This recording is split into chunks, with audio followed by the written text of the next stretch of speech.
You need people like me.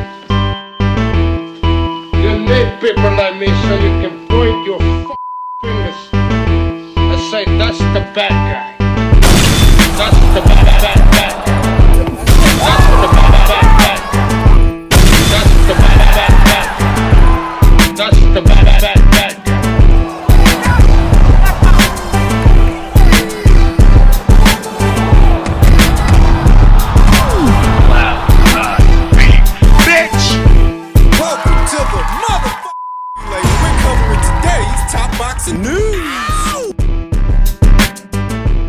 Okay, we'll start with this. A look at the World Boxing Council's updated rank standings in the women's super flyweight division, where Adelaida Ruiz and Alexis Kubicki, number 2 and 4, will be boxing very soon for what is the vacant WBC title at that weight. I still don't know what happened to Mexico's own Ashley Gonzalez, then champion. Did she abdicate the throne? And if she did, why? Was she under orders to face one of them as a mandatory? Did she fall ill? Is she pregnant? What's going on? What's the deal? Still don't know, but the title is vacant. That much we do know. They're going to be fighting for it on a Pro Box show in what promises to be an interesting fight, an entertaining one, but you can't help but notice that neither of these two fighters should be the ones fighting for that title. Not at a time where there's an interim champion. Virginia Fuchs. She's interim champion. You have to ask yourself, if the title recently became vacant, why was not Virginia Fuchs elevated to full WBC champion like, say, Mario Barrios was elevated to full WBC champion? They elevated him. Why was she not elevated to full champion like Chantel Cameron was recently elevated to full champion? Why didn't they do that for Virginia if she is still installed as interim champion? Then what's the point in that designation and that secondary title if you're going to bypass her for one fighter who's coming off a loss and another who she already beat? Virginia Fuchs already beat Adelaida Ruiz, and Alexis, God bless her, she's still coming off the loss to Gabby Fundora. What the fuck? It doesn't make sense. How could a fighter that Virginia already beat for the interim title get a shot at the full one before her? How could a fighter coming off a loss What the fuck? get a full shot at their title before her? Further indication that the World Boxing Council is, by and large, the most consistently inconsistent alphabet organization. Most nonsensical. Most content creators don't pay this much attention to the girls, so this kind of chicanery often goes unnoticed. Like how Kenya Enriquez sat as interim champion for 3 years, but never got a shot at Yesenia Gomez. Then champion, she never got a shot at Gabby Fundora either in the flyweight division. She was interim champion there too. Virginia Fuchs is interim champion now at super flyweight. How are these two fighters getting a shot before her? I have to advocate for this blonde-haired, blue-eyed angel. If no one else will, I have to. As a boxing scribe, chronicling all things in boxing, the good, bad, and the ugly. This is wrong. I like Adelaida Ruiz, and I'm a big fan of young Alexis Kubicki. I wish her all the best. But it's wrong for them to get this opportunity while Virginia sits in limbo. It's just wrong. Like a lot of other things involving the WBC, I often ask myself, do these fighters not realize that the WBC, at their own leisure, is free to give them the runaround, and there's nothing they can do about it after they fight in the eliminators and pay the sanctioning fees and win the secondary titles? Even with all of that, the World Boxing Council reserves the right to give you the runaround. So why do fighters keep going that route? Some might argue that the WBC title is the most prestigious of the four. I've heard people say that before, that if nothing else, it's more recognizable, more well-known than the others, but that is not reason enough to subject yourself to this. They will waste your time if you let them. There are other avenues, other paths to becoming a world champion with the WBO and the IBF, what I consider more well-run organizations. They do a much better job of moving their ranks along and ensuring that their top contenders get their shot at the big time, where the WBC picks and chooses which top contenders get the shot and which ones don't, as is evident in the newly announced Ryan Garcia versus Mario Barrios fight. Like I said, guys, I'm pretty tired right now. It's a long day, but I promise you guys I would have this video for you. My next fight announcement Here goes the contract. Right here, like I promised you guys. Lupe was taking a little long, but it's okay. We still love him.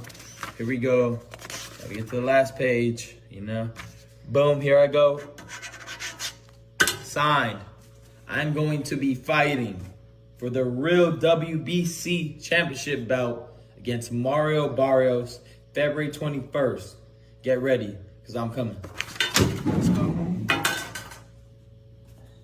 Boxing insider Rick Glacier reacted to the news by saying Ryan Garcia is fighting WBC welterweight champion Mario Barrios in February. Some think Ryan isn't deserving of a world title shot after getting plastered over 12 rounds by Rolly Romero back in May. Well, the bruises have healed, Ryan's ego is flying high again, and now Ryan's gonna take another shot at becoming a world champion. It's a very good fight that I'm not sure which guy wins, and that in and of itself is the reason Ryan Garcia deserves this world title fight. Wait, you're saying coming off a loss, he deserves a shot because you can't decide who wins? Him or Mario?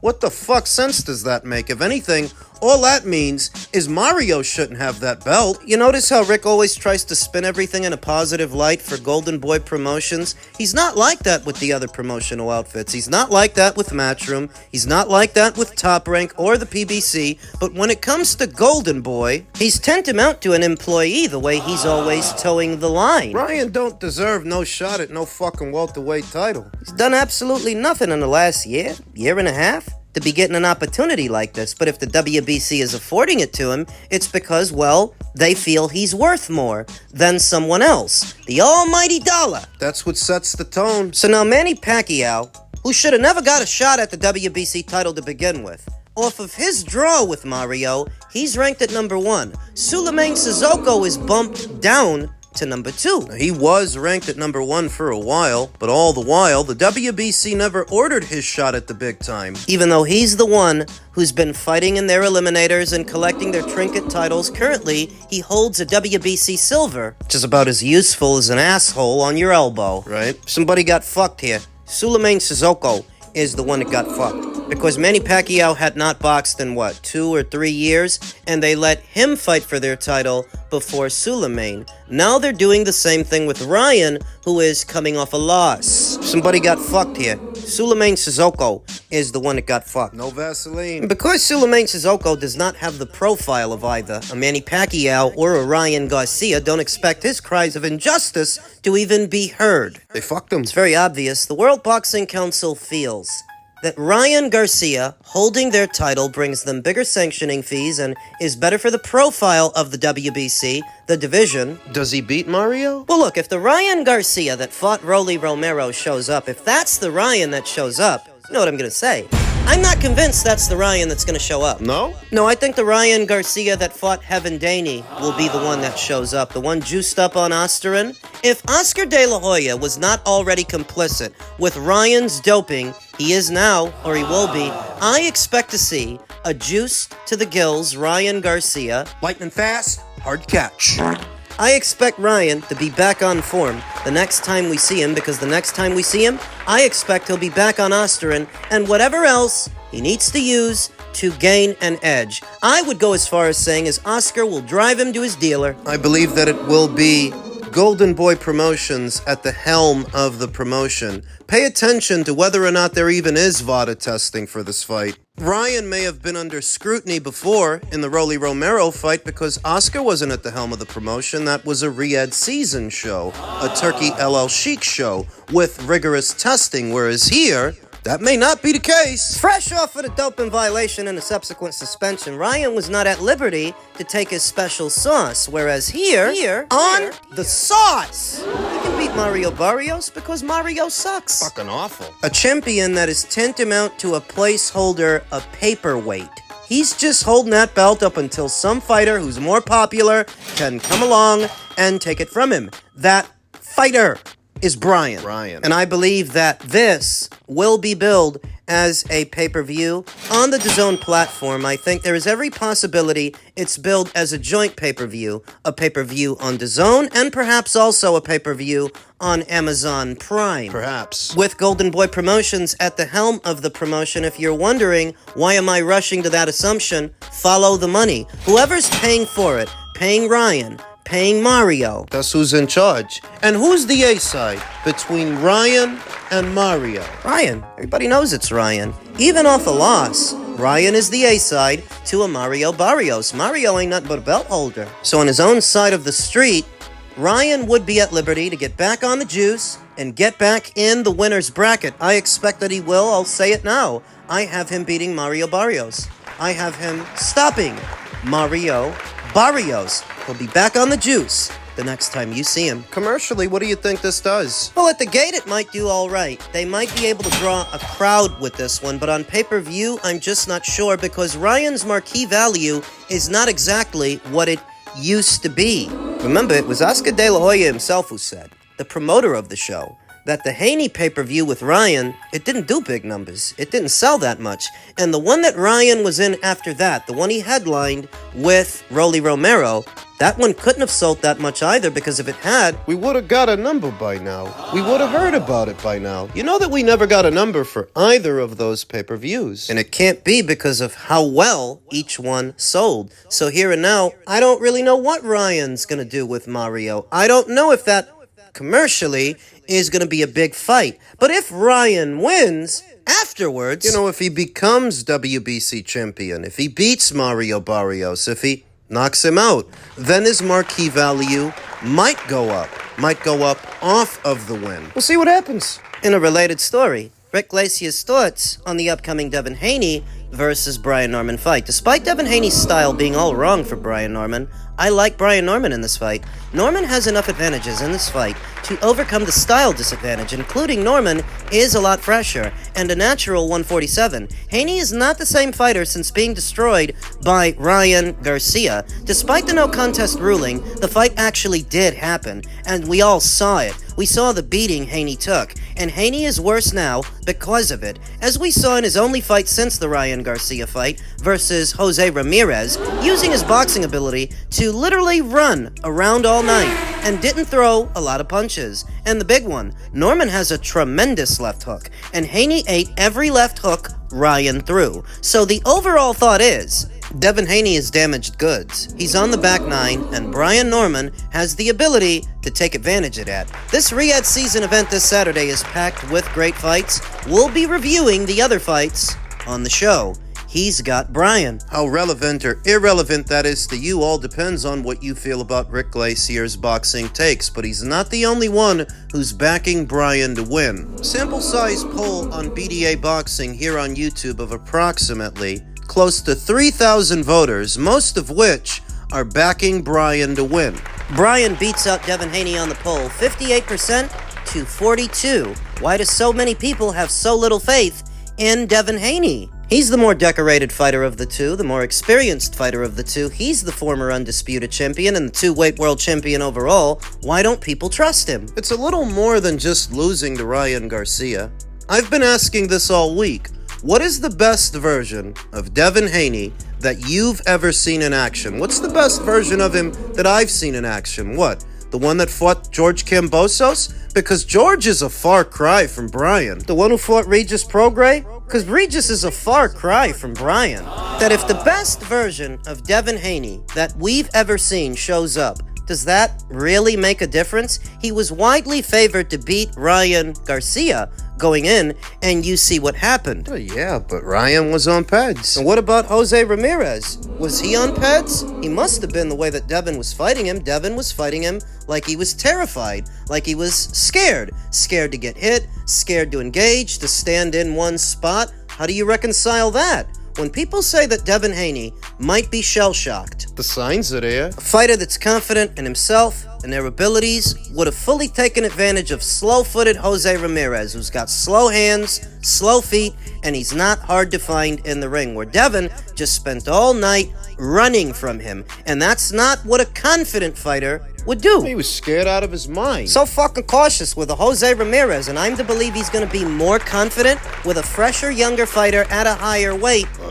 What happens if Brian Norman wins? Well, I don't think the winner of Garcia versus Barrios will give Brian the time of day if he wins. Too dangerous. They'll avoid him. Rolly will too. So long as he's still WBA champion, he won't look to unify with Bryan either. If Bryan wins. He can maybe look to unify with Lewis Crocker, the newly crowned IBF champion. He can do that.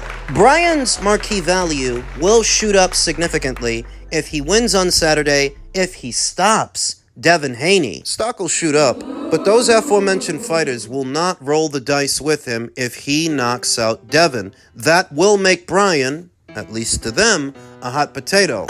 If Bryan wins. If Devin wins, it's a little bit different.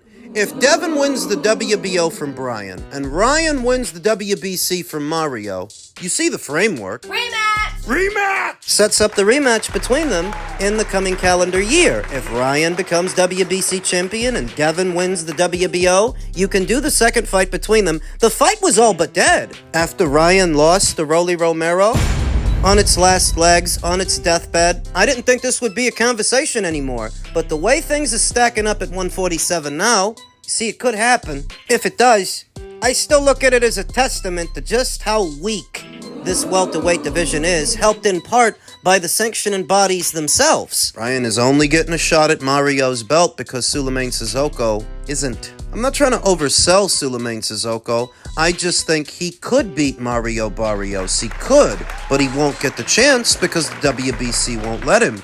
They would rather give that chance to Ryan. That's what the WBA did with Rolly. Shakram Gayasov of Uzbekistan was already in position to fight for the WBA title before Rolly Romero. Shakram's been in position to fight for that belt since Eimantas Stanionis had it. Stanionis loses to Boots. Boots ends up moving up. And does the WBA elevate Gayasov to full champion? Do they give him his crack at the apple? No. They came up with a Reggie belt for Rolly and Ryan's fight, which Rolly won, so he got elevated to full champion.